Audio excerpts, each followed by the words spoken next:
Well, guys, welcome back to episode 9 of Stalking Shadows. And I think this is an important one from my side. It's more recent than any of the other stories that I've been chatting to you guys about. So, the dreaded COVID-19. So, I hadn't quite got back into my international market. I was still pushing and marketing hard for that international market. And then you get this damn COVID-19 affecting the world and affecting the tourism industry and travel and everything else. And trying to figure out how to get clients to come out to keep your head above water. Luckily for my sake, I was employed in Port Elizabeth. So I still had a small income coming in, ticking me over, but it affected the call it the biltong hunters, the South Africans that my brother and I had kicked off here on the property. We had a couple of great hunts with them, but it was very, very tricky to navigate because one minute you're allowed to travel, in the area, the next minute you weren't allowed to travel. So the COVID-19 year was a really tough one for everyone throughout the industry, knowing whether you can travel with vaccinations or without vaccinations. Guys are anti-vax guys that don't want to come out. So it was a tough one, but we got through it.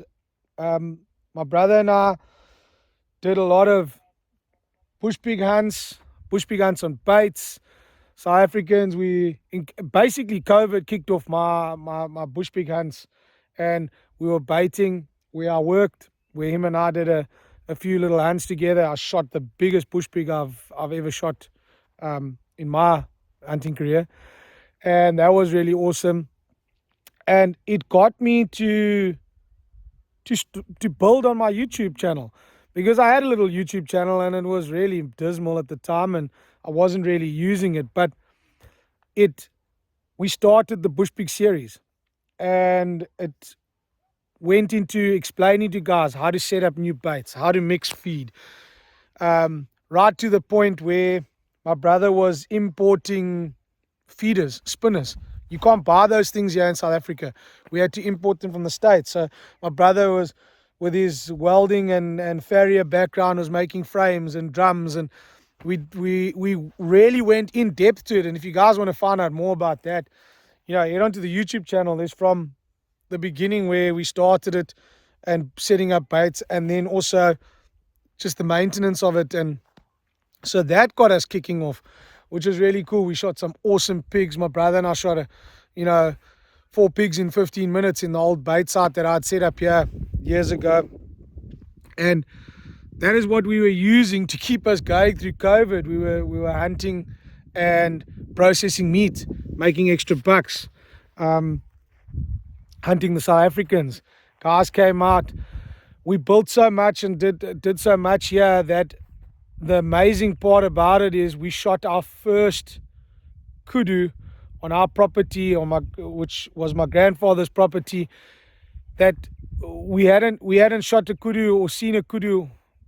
Let's put it this way, we haven't shot a kudu in 30 years in this place. My grandfather never shot one, but we'd last seen one on that side of the property 30 years ago. And then we started running loads of trail cameras, and I think COVID gave us the time and opportunity to build on something, but unfortunately it didn't give us the financial security that we were all hoping or still needing at the time. So yeah, I think it helped us build on what we were doing here. And a lot of guys, the sad part about COVID hitting, a lot of professional hunters out there had to find other means. I've got a buddy who had to immigrate back to the UK with his family, and all because of COVID, because now you got to think of the bigger picture, your wife, your kids, your family, where your next paycheck's coming from. So you couldn't wait for clients to make their way back, to South Africa. As I said again, I was lucky I had a job drawing a small salary, and it gave me a bit of time to build. My brother and I built on the hunting here on the farm, setting up blinds, setting up. And for those of you who follow us on social media and follow me on Instagram and stuff, you would have seen the amount of effort and work that went in here. And that was really good in one sense, on one hand. But again, I know a lot of guys had to start new, start afresh. So by the time COVID ended, we were still sitting in this very, very weird place. You saw other companies were like, boom, clients after clients after clients. But I think what happened was it was guys that all postponed. Other hunting companies had shut down. Again, another buddy of mine who helped me out when I was struggling to find PH work, old John McHugh had King's View Safaris. And he was offered a great job by one of his clients, and he's moved to the States. So, a lot of guys had to make the best plans for their family. And I think now, going out of COVID, there was just so many hunters coming in, but it's guys that were postponed from years before. And it has affected the hunting industry as a whole, because you had so many guys coming in to hunt, and so guys were making big bucks. Companies were so busy that they were bursting at the seams. They were hunting from first to the first. And that year happened, the first year after COVID, and then you noticed the cracks. Those big companies that had to stay afloat used the South Africans, which was great, to stay afloat. But what happened is those properties got hunted so hard to keep the chef paid, the staff paid, the lodge maintained, the PHs that were on the books covered for that time period. Now we're back to normality, if you want to call it, where guys are coming back to hunt from the States and stuff like that. And the game and game quality took a dive. And that is just what I've noticed from my side, that guys are struggling. Companies that had massive ground and massive quotas had shot so much of their game during the COVID pandemic that when it came to the bookings again, they didn't have the quotas that they needed for all the clients that came out. So they started scratching on farms and, having to head out and pay for game again. Like myself, I always have to go out and buy game because I don't have those massive big. But the big companies were having to do that. And that's where now, even how many years after COVID, we are in 2024, and the big companies are struggling to find quota. So that is just a little tip of the iceberg that COVID's done now. Everyone is booming the year after, and then now another year later and another year later, you have affected the whole industry, the whole gene pool.